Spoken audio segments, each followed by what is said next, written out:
Hey everyone, Happy New Year. Welcome to 2021 and Ask Shane Anything. As you guys can see, I'm rocking our brand new shirts. They came out freaking great. They look amazing. I love this shirt in particular with like a jacket or a vest where you can see our logo there on the sleeve. The way this art is designed is kind of like a cross section, so it really works great if you got it underneath like a jacket or a vest like I've got it. So anyway, love the freaking shirts. One thing, you guys have been buying them up. We only have like literally, I think, one small left of both designs, like two mediums left of both designs, like one triple XL of each and like two double XL. So anyway, the sizes on the ends are almost gone. So if you're small or you're big or whatever, you might want to think about picking one up soon or they're going to be gone. We are not making more of these. So I'm really happy with the way they turned out. Also love the Sifted Army shirts. You'll be seeing those on GameFace soon. Anyway, thanks to everybody who's bought a shirt already. Just giving you fair warning. If you're looking for one on those ends, you better pick one up soon. So anyway, here we are in 2021 for Ask Shane Anything, the turn of a new year. I am working right now on completely updating our Patreon. It's going to have a completely new look, a new feel, a new intro video, mostly new tiers. Some of the tiers are going to stay, but some of them are going to be replaced or eliminated. I'm going to try to focus a little more in 2021 on just a few things and do them better than we've done them before and be more reliable than we have before. But we also have two brand new shows that are launching early in the year. You've already seen one, Game Pass or Fail. There's a promo for that up right now on Sifted.net and on our YouTube channel. And then we have another show that's coming that's still top secret, but that will be coming before the end of January. It should be. You guys are probably wondering what's up with GameFace. No GameFace this week. We're taking this week to do stuff like redoing our Patreon and just kind of resetting after 2020. It was kind of crazy. So lots of stuff going on behind the scenes. You're getting Ask Shane Anything. You're getting Pachter Factor. Still working on a spoil with Matt on something I don't want to talk about yet. But we got some stuff coming for you until GameFace launches again next week. Also launching next week, the first episode of Game Pass or Fail. Anyway, you guys sent me a bunch of great questions. Let's just get to them. Our first question comes from Sifted from Derek D111. Hi Shane, I hope you and all the Sifters had a great Christmas or whatever each person celebrated. What has been your major high point and low point with the site since Sifted has launched? As a bonus, which character would you most want added to Super Smash Bros.? I feel like I've answered this one before in Ask Shane Anything, and I think I'll be honest, I don't think my answers have changed all that much. Let's see, the greatest moment I think still is signing Pachter Factor to Sifted, getting Pack to work with us. I think that was a big deal, it legitimized us. And I still think the worst thing that happened was Marcus leaving, like right at the beginning. And I'm not trying to guilt him or whatever. It just really, really hurt the site, like a lot. So I think that's the worst thing that happened, even more so than the robbery, because you guys were great and like helped us crowdfund our equipment after it was all stolen. So that really sucked, and that was probably the most heartbreaking moment. Having my landlord call me and say, hey, the office was broken into and we think they got your place, and then driving over there like 100 miles an hour, getting there, the cops are there. That whole thing, that moment was terrible. So that's probably the worst moment. The worst thing that happened to Sifted, though, was definitely Marcus leaving right at the beginning when we had hyped up he and I joining forces again for GameFace and blah, blah, blah. And you guys know how the story goes. So anyway, again, not trying to guilt him. That's water under the bridge. It was a long time ago, but you asked the question, and so that's my answer. And then what character would I want to see in Smash Brothers? I think we talked about this on GameFace as well. Somebody asked us what we thought the character was going to be. It ended up being Sephiroth, but I was rooting for Ryu from Ninja Gaiden. To me, he's a perfect fit. Hopefully the timing would be right, because they should be announcing a new Ninja Gaiden like literally any day now. So I thought the stars might align for that, and I would love to see that. He would fit right in. He makes sense inside the game.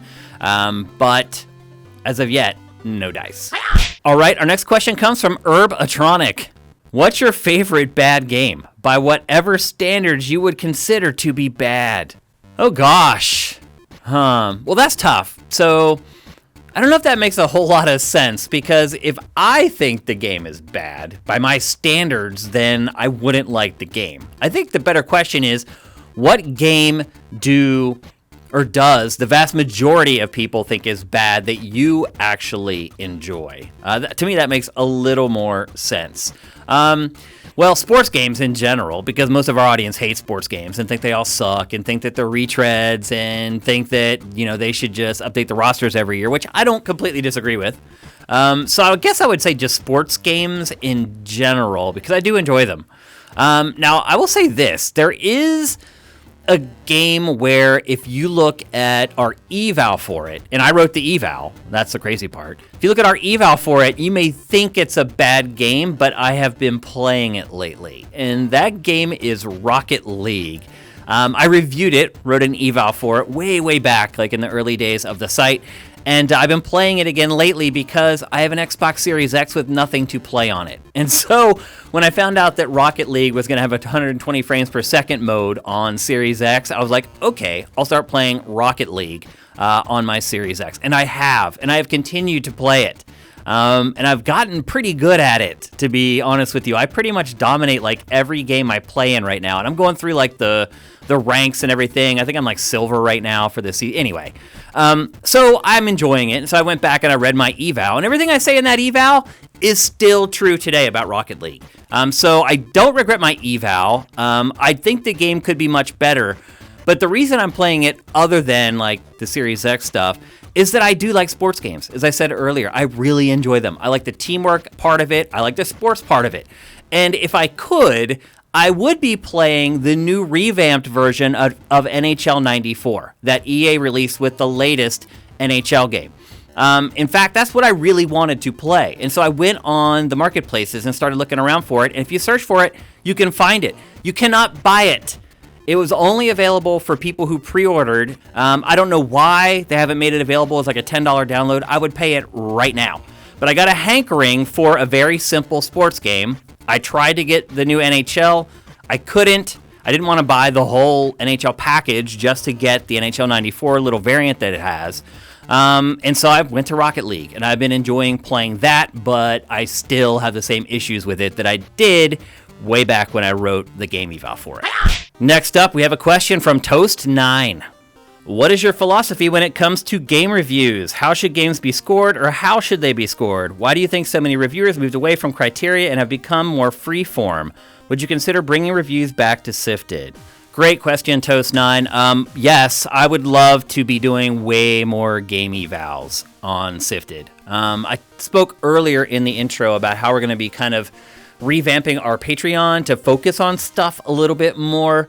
Game evals are something that I think we want to focus on, but not just written evals like video evals. Get to a point where we kind of position our game evals is not as this like it's there the day the game comes out. You're going to look at this and decide whether to buy it or not. Instead, maybe looking at game evals is like a more definitive look at the game after we've kind of the sticker shock is worn off, the honeymoon period is worn off.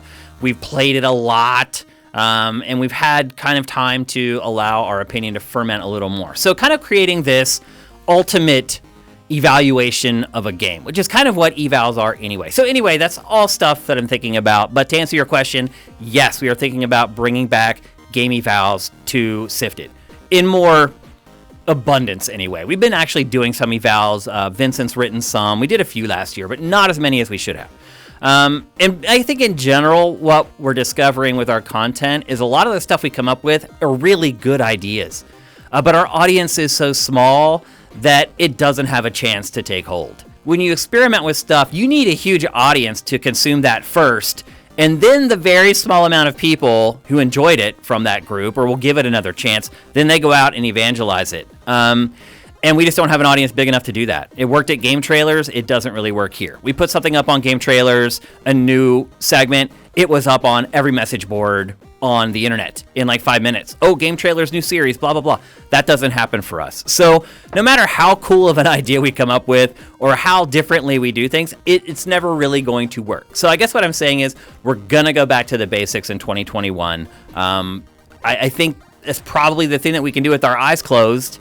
So it's not going to challenge me all that much, or pretty much anyone else who's working on the site. But the fact of the matter is that's what people want, and that's what they want to consume, and that's a big focus for us in 2021. To your question about reviews, I think you know how I would do them. I've shown you how I would do them with the game eval. And that is the alternative to not having scores at all. And what I would say about scores in 2021 is if you're not willing to do something like we're doing with game evals, where you can tell us how much you care about each part of a game and you're getting a custom review score basically, then review scores are pretty much just pointless. I mean, let's be honest. They're there because people want them. And so you're asking why people are moving towards these more freeform reviews. It's because there's less commitment to a freeform review. It's harder for angry fans to zero in on something to hate you for. If your writing's a little more ambiguous and there's not a lot of structure there, and you're talking about the gameplay in paragraphs 1, 4, 8, 9, and 10, it's hard for people to laser focus on what you're saying. And this is why things are supposed to be split up into digestible bits in the first place. It's how the human brain works. You're trying to break people's brains in a way by creating these freeform reviews. They don't know what to focus on to be angry about. If you have, say in our evals, you have a graphics rating, then people can zero in on that, be like, I don't agree with you on the graphics. And then they can go down the list and be like, I don't agree with you on blah, blah, blah, blah, blah. You're kind of right on this. It just, the more granular you are with your reviews, the more you open yourself up to criticism on social media. So I think that a lot of people have figured that out, and they're like, you know what, if I just write something that's a little more focused on the artistic side of writing, maybe it doesn't focus on every little element of the game, then they can't pick it apart. And I will say this, our reviews at Game Trailers and our evals at Sifted are very, very detail-oriented. And so you have to be on it. If you're mentioning a ton of details, you could have your review loaded with like a million things, great observations, just a lot of detail on how the game works or what the features are. If you screw up one of those things, the whole review shot. Your credibility is shot in that review. That's the way the internet reacts to things. We've seen it a million times. They will find the one thing in a review that they don't like and completely ignore everything else that you say in it. So I think the more freeform reviews help keep people from doing that. It's harder for them to kind of focus on something they really get angry about. That's my guess. I haven't talked to any reviews editors and they told me that's why they're doing it. That's my guess why a lot of people want to do it. Every time you give a number, you're pinning yourself down to something. And especially now with the way games are, they're fluid. They're adding multiplayer modes later on. People don't go back and read the eval or the review after you've updated it, blah, blah, blah. So anyway, I think we're doing it the right way if you're going to give it scores. If you're not going to give game scores, then I think freeform is probably the way to go. All right, our last question for this week's episode comes from Jay Lynn. Do you think Back 4 Blood will have stupid paid DLC after launch similar to Turtle Rock's previous game, Evolve? Okay, so I don't know if you guys remember this or not, but Evolve was kind of the first poster child for how to not do DLC. It had announced all these crazy DLC plans, and then the game launched, it flopped, they were scrambling to improve the game, they didn't have time to work on the DLC, blah, blah, blah. So it's kind of like the cautionary tale for how not to handle this in games. So that's what Jalen is getting at when he's talking about what the studio did before. And to answer your question, do you think it will have stupid paid DLC? Yes. Yes, I do. Stupid, I don't know. But will it have a lot of paid DLC after launch? Absolutely. Back 4 Blood, I don't know if you realize this, there was just like an update for Left 4 Dead 2, like a few weeks ago or a month ago. They're still supporting Left 4 Dead 2. And granted, a lot of that stuff is done by fans or whatever. My point is, people are still playing Left 4 Dead 2, and therefore creating content for it is a fruitful endeavor. I absolutely think you're going to see tons of DLC for Back 4 Blood. I wouldn't be surprised if I'm still at Sifted in 8 years if there will still be DLC being released for Back 4 Blood then. So, the game has been a long time coming. Fans have been asking for it for a long time. They knew very well what they were asking for when they were asking for it. And I feel like Turtle Rock maybe would feel like it was betraying fans if it didn't support this game with a ton of DLC. I also expect this game to kind of launch bare bones with maybe a couple maps. I don't expect it to be a huge release when it does come out, because remember, it was just officially announced like a month and a half ago, and it's coming out like really soon. So my guess is the base release doesn't have a ton of content, and absolutely there will be a lot of DLC. Whether it'll be stupid or not, that I can't guess.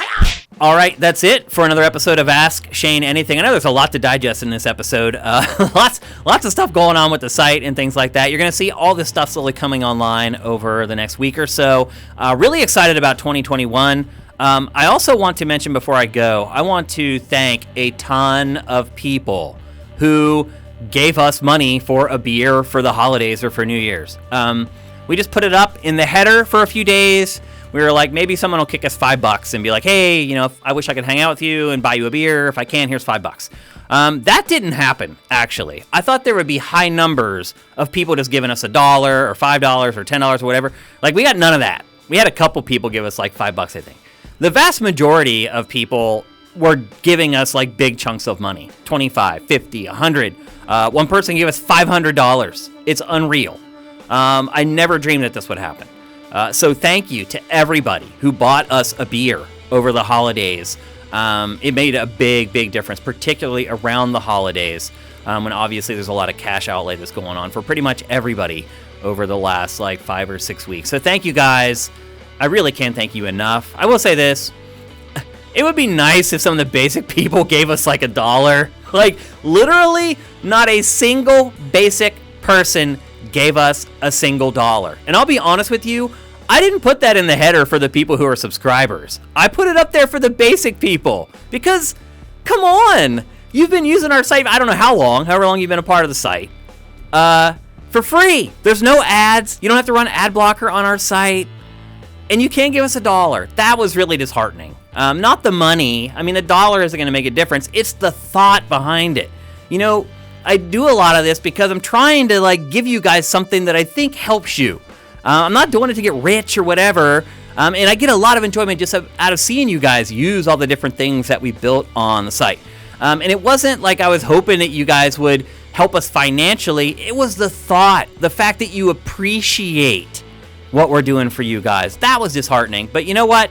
The few people who did like help us out completely overshadow all of that because they were just way too generous. So thank you guys. I hope you guys had a great holiday season. I hope the new year's going great for you guys so far. I think 2021 is going to be awesome, both on Sifted and everywhere else, as we slowly come out of this hell we've been living in for the last 11 months. And I'll be very privileged to enjoy it with all you guys. So until next time, take it easy.